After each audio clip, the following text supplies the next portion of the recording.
Hello viewers, আসসালামু আলাইকুম। আশা করি আপনারা সবাই অনেক ভালো আছেন। তো বৃহস্পতিবারের মতন কিন্তু আবারও চলে আসলাম নতুন আরো একটি ভিডিও নিয়ে। তো ভিউয়ার্স, আজকে মালয়েশিয়ার সর্বশেষ যে আপডেটগুলো আছে সেই আপডেটগুলো নিয়ে আপনাদের সাথে কথা বলবো এবং আপনাদের সবারই কিন্তু মনের একটা প্রশ্ন যে মালয়েশিয়ার কলিং ভিসা আসলে কবে নাগাদ খুলবে বা মালয়েশিয়ার কলিং ভিসা কবে খুলবে।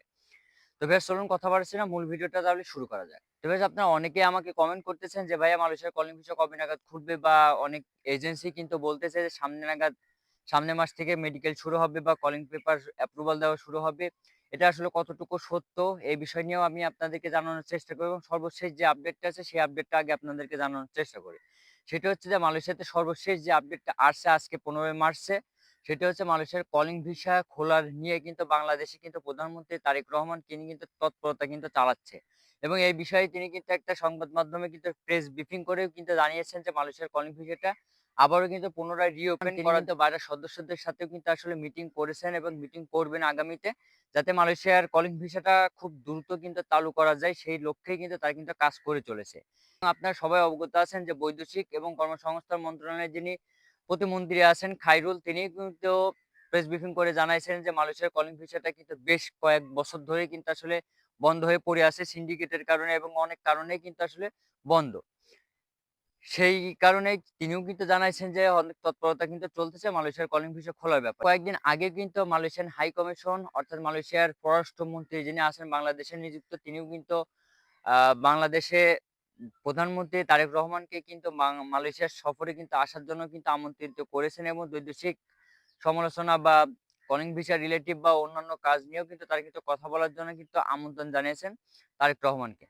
তিনি কিন্তু ঈদের পরে কিন্তু আসার সম্ভাবনা কিন্তু আছে তারেক রহমানের মালয়েশিয়া সফরে। এখন দেখার বিষয় হচ্ছে মালয়েশিয়ার এই সকল দিক বিবেচনা করে আসলে কলিং ভিসাটা কতদূর আগায়। আর যতদূর আসলে লিক বা যতদূর সংবাদ মাধ্যম থেকে যতদূর লিকস পাওয়া যাচ্ছে মালয়েশিয়া থেকে, সেটা হচ্ছে যে হয়তোবা সামনের মাসে এপ্রিল মাসে হয়তোবা কলিং ভিসা খোলার একটা প্রবণ কিন্তু সম্ভাবনা কিন্তু আছে।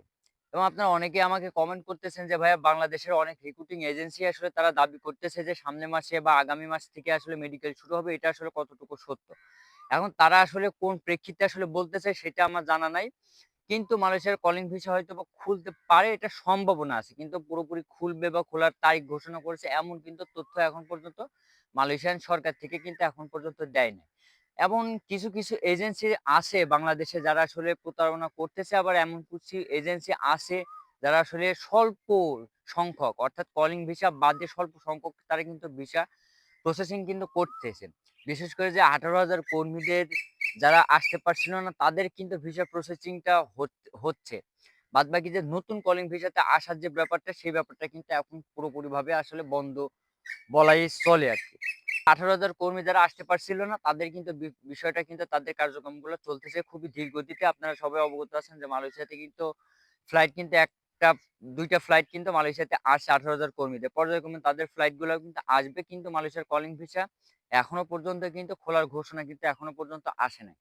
এক কথায় সকল দিক বিবেচনা করে দেখা যাচ্ছে তারেক রহমান এবং প্রবাসী ও বৈদেশিক কর্মসংস্থান মন্ত্রণালয় এবং মালয়েশিয়ার হাই কমিশন এবং বাংলাদেশ হাই কমিশন থেকে এই টোটাল লিস্ট থেকে যতটুক জানা যাচ্ছে যে মালয়েশিয়ার কলিং ভিসা খোলার ব্যাপারে তারা কিন্তু খুব তোড়জোড় কিন্তু আসলে করতেছে।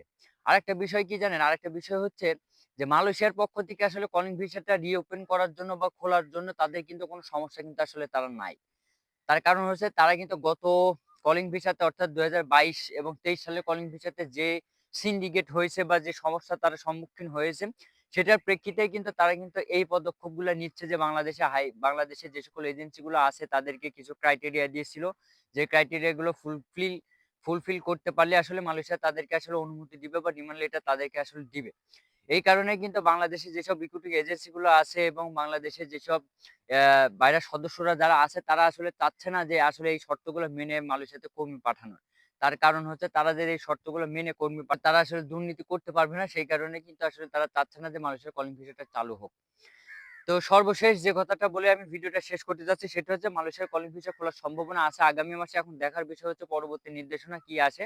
তো ব্যাস, আজকের ভিডিওটা এই পর্যন্তই ছিল। যদি ভিডিওটা ভালো লেগে থাকে অবশ্যই চ্যানেলটি সাবস্ক্রাইব করবেন যাতে পরবর্তী মালয়েশিয়ার নিত্য নতুন আপডেট ভিডিও সবার আগে পৌঁছে যায় আপনার কাছে। সে পর্যন্ত ভালো থাকবেন, সুস্থ থাকবেন। আসসালামু আলাইকুম।